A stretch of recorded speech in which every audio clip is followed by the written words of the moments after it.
selling water fluoridation, they didn't just walk out and say it's good for you.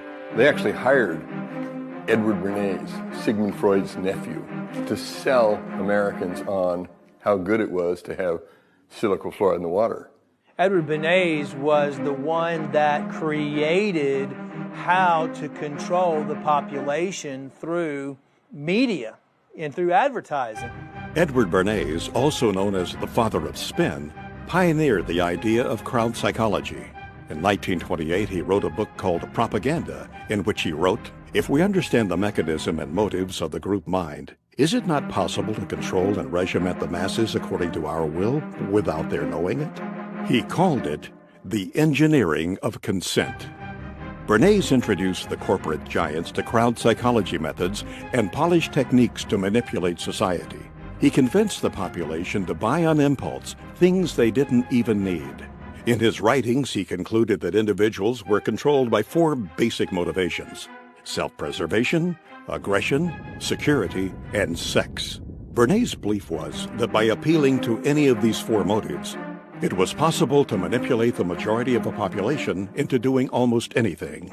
You could brainwash them into smoking cigarettes, starting war, electing politicians, you name it. And given the proven effectiveness of these techniques, it was no coincidence that the Aluminum Company of America asked Bernays to head the campaign for the fluoridation of the United States water supply. People like Bernays, were masters of social engineering. His entire thesis, if you will, is that you don't talk to the public in a rational, scientific way. Instead, you appeal to their emotions and you invoke their fears. He was key in getting women to start smoking. He positioned cigarettes as being sexy and individualistic and, power to the woman. That was the framing of why women should start smoking. A consumerist culture was born, and the United States government took notice. U.S. agencies soon adopted Bernays' techniques of manipulation to manufacture the fear of ever-present danger in the minds of the people, to give those in power greater control of what Bernays called the mass mind. He went on to propose in his book Propaganda, those who manipulate this unseen mechanism of society constitute an invisible government, which is the true ruling power of our country. We are governed, our minds are molded, our tastes formed, our ideas suggested, largely by men we have never heard of. This statement holds just as true today as it did in the 1920s when Bernays first wrote it. Throughout medical science, including dentistry, poison-producing corporations have always been able to infiltrate major institutions and dominate their narrative. When Christopher Bryson was writing this book, The Fluoride Deception, he reached out to Edward Bernays. Bernays said it was child's play to convince the American public that fluoride was good for them. While the official narrative rang, the case for fluoride had been proven. Some people weren't so quick to jump on the fluoridation bandwagon. Because fluoride had been used for years as a rat poison, to kill coyotes, to kill cockroaches. Some of those opposing fluoridation were in fact dentists. And because of their advocacy for safe water, they were censored by the American Dental Association. If they worked for the Public Health Service, they got fired. If they were team players and kept their mouths shut, they got to keep their job. So out of fear, many people who knew better remained silent.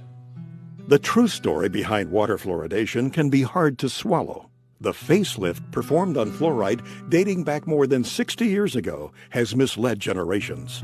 Instead of conjuring up the image of a crippled worker or a poisoned forest, we see smiling children. As a new generation arises, we must sound the alarm yet again. To those who have ears to hear, this film is meant to be a warning. This film will prove beyond a shadow of a doubt that fluoride is a deadly poison being added to our water supply. It will further prove that the chemical commonly known as fluoride is the only chemical added to public drinking water to treat you, the individual, rather than the water. The information presented in this film can change your life. It can help protect your health and the health of your loved ones. It will lay out the real facts behind water fluoridation. It will expose the hidden hand behind the curtain, pulling the levers of industry, corporate profit, and public perception. Fluoridation is neither safe nor effective, but rather a fraud. and honestly, one of the biggest hoaxes ever perpetrated in human history. To say things like tobacco is harmless, fluoride is harmless. Agent Orange is harmless, they say. DDT was harmless. Asbestos, right? Yeah, GMOs now, they say, are harmless. This is a long history of science selling out to corporate interests while the people are systematically poisoned. And to this day, people still believe fluoride is safe in the drinking water, and the majority of dentists still believe it's safe to put in toothpaste and to put in different types of compounds. Most people in America are persuaded that everybody fluoridates their water, and if you're living in a town like Albany or Long Island or Ithaca or somewhere, but the vast majority of the population in the world does not drink fluoridated water. Most of the countries do not fluoridate their water, only about 30. The countries now that have banned the use of fluoride, China, Austria, Belgium, Finland, Germany, Denmark, Norway, Sweden, the Netherlands, Hungary, and Japan. All these countries have said that fluoride, number one, is ineffective and toxic and should not be used. We are still using it. There's something wrong here. I think it's time that we become aware and do something about it. How come our country that's supposed to be, quote, so smart, uses it? Well, there's something going on here. What does the European Union know that we don't know? Nothing. Nothing. They know the same thing, that's why, but the difference is they're not getting paid off and we are, and so therefore, this is what the only thing I can come up with, because they both have the same facts. They both have the same facts. Fluoride is toxic. Fluoride is not helping your teeth. If it was really helping your teeth, why do we have all these dental problems? It's not at all. How come you can go to primitive societies around the world that never had even seen fluoride, and they have perfect teeth? Why are we having all these learning disorders? How come we're having autism? We're having all these things we never had before. Well, why don't we ask that question and answer it honestly?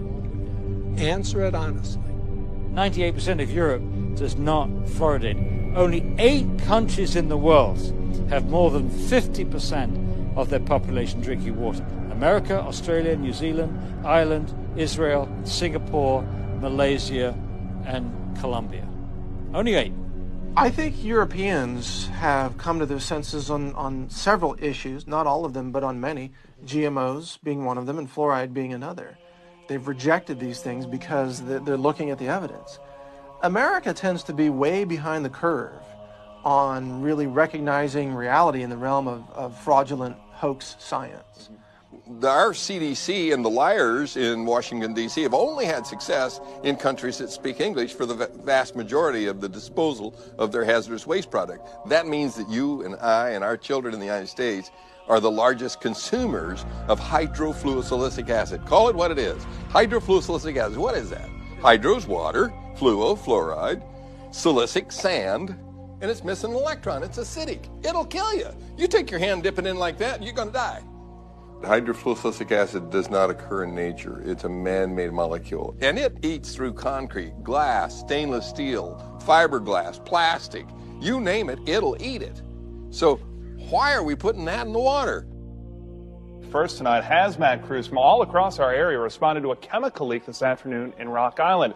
The chemical was so strong that it was burning through the concrete there. News 8's Christy Mergenthal has the latest. It was just before 1 o'clock Thursday afternoon when hazmat crews were called to the Rock Island water treatment plant for a chemical spill coming from this tanker truck. The chemical hydrofluorosilicic acid is used to add fluoride to the plant's water. After several hours, crews were able to clean up the leak, allowing operations to return to normal. They had to cordon off the area, obviously, but as far as the treatment of the water and the amount of water being used by the public, there's no effect on that at all. Now, that acid that did spill out is a chemical that they actually use every single day here at the water treatment plant. It adds fluoride to the water. Reporting live in Rock Island, Christy Mergenthal, WQAD Quad Cities News 8. That's how they transport it. It's extremely aggressive. It'll eat through almost anything, including concrete. What is labeled fluoride is not naturally occurring fluoride like you might find in the ground. It's actually a collection. It can be over 100 different chemicals, including some radioactive chemicals, including many cancer-causing chemicals, including heavy metals, neurologically damaging elements that are called fluoride. And then this is dumped into the water supply, and the cities have the doctors and dentists convinced that this is somehow good for your teeth. Fluoride is really a clever way for industry, the mining industry, chemical processing industries, aluminum smelting and processing industries, to eliminate their toxic industrial waste without having to pay for it to be handled as industrial waste. They just slap a new label on it, fluoride. They sell it to cities, and the cities dump it into the water supply. Basically, is a hazardous waste byproduct of the manufacture of phosphate fertilizer. It's a mining byproduct. They dig up this rock. This rock is no good as is. So you mix it with sulfuric acid, and this produces soluble phosphate, and that's what becomes the fertilizer. It's a byproduct that they can't do anything with. It's a poison, so they sell it and make fluoride out of it. It was a fraud. It was a scam from the get-go. It is a means of getting rid of fluoride. You allow industry to use your water supply to dispose of their hazardous waste. It's a disposal mechanism. It's a major industrial waste pollutant. They were trying to dump it into the rivers that were going out into the ocean in Florida, and boy, they stopped that. They said, you're polluting, you're killing the fish, and which they were. For 100 years, they decimated the local vegetation, crippled the cattle, damaged the citrus groves in Florida. It was costing them a fortune to handle this as a very serious industrial waste. And so they're helping Cargill get rid of their hazardous waste problems. Cargill is the largest privately owned corporation in the world. They were also the largest producer of hydrofluorosilicic acid. Cargill at one time had like 90% of the market. When the hurricanes went through Florida, they knocked out the holding pond, so there was a shortage of hydrofluorosilicic acid, and so they reached out to the rest of the world, and now we get it from Mexico and Japan and China, because none of those countries allow fluoride in the water supply. They don't put it in at all, so it obviously is piling up in those countries. I don't think we need to be helping other countries out with their disposal of fluorosilicic acid. Fluoridation is the worst recycling practice in the world, so I support recycling.